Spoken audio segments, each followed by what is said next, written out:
Dito guys, susubukan kong mag-withdraw dito sa Food Tile Fund para malaman natin kung legit po ba itong application. Pindutin lang po natin itong GCash. Ito po, yung withdraw.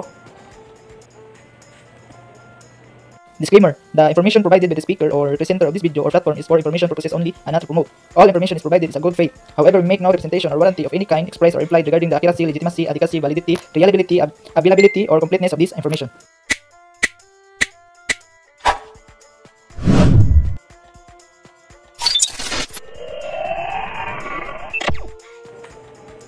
Hello guys, welcome back to my channel. May na-discover na naman akong application na sa Play Store. Kapag i-click ninyo yung link na sa description or comment section ay mapunta po kayo dito sa application na ito. Ito pong Food Tile Fund ay bago lang application. Na-release po ito. Kung pindutin po natin about this game, dito sa baba. Release on September 7, 2023. Kaya bago lang ito na application, ngayon lang month. Itong namang application na ito ay may 4.5 na review. At kadalasang comment dito ay amazing and paying up, proven and tested, legit PM, legit app, love. Yan po yung kadalasang comment nila. Kaya sinubukan ko na rin ito na application dahil nakita po sa kadalasang comment ay legit daw. Kaya pindutin lang po natin itong play.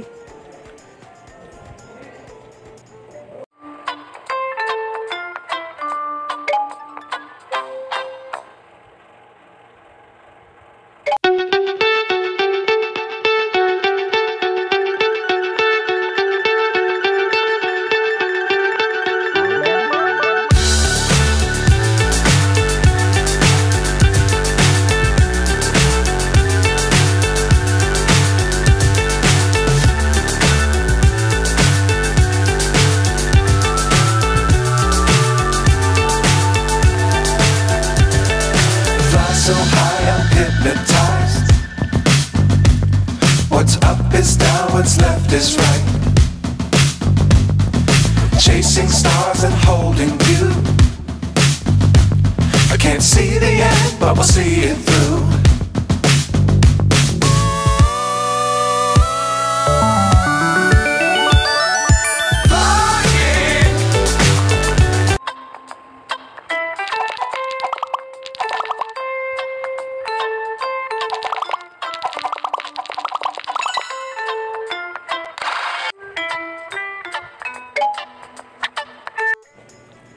Dito guys, susubukan kong mag-withdraw dito sa Food Tile Fund para malaman natin kung legit po ba itong application. Pindutin lang po natin itong GCash. Ito po, yung withdraw.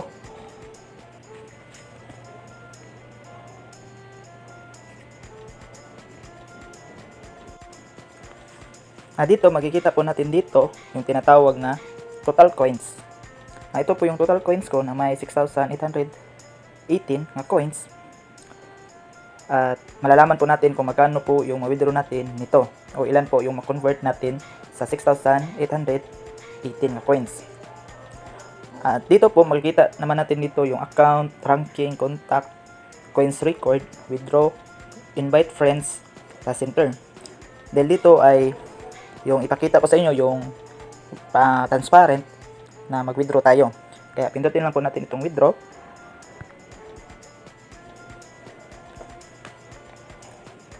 Dito makikita naman natin dito yung redemption method nila. Pwede tayo mag-withdraw sa PayPal, GCash at marami pang iba na e-wallet. Pero dito pipiliin ko yung GCash. Pero bago pa ay puntahan muna natin itong withdraw record.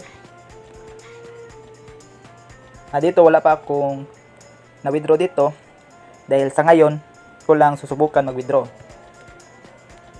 Kaya dito pindutin po natin yung GCash.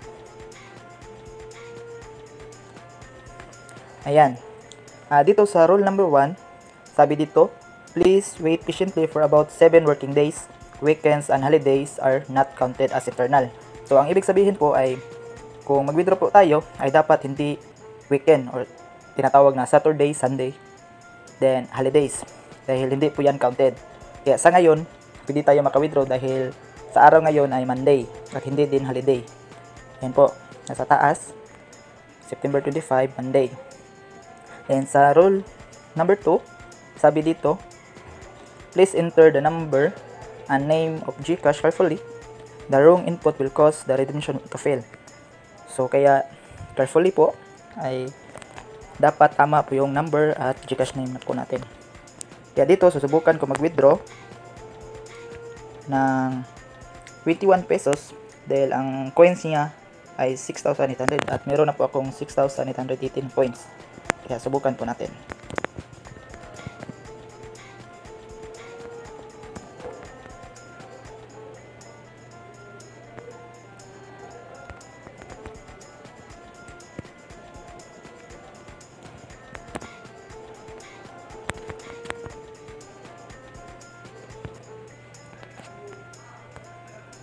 Then select amount.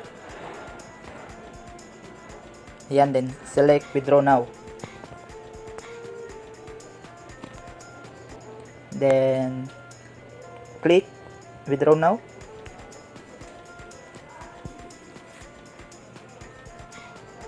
Okay, sabi dito redemption has been submitted and is under review. So pindutin lang po natin yung okay. Ayan, may history na po tayo. Sabi dito, please wait 7 working days patiently. So, under review na po siya. Kaya, wait muna tayo kung ma-receive po ba natin ito. Visit us my YouTube channel, Juni Agatano, and click subscribe and notification bell to keep you updated on my videos. The videos I upload about personal blog and finance. Thank you so much and God bless.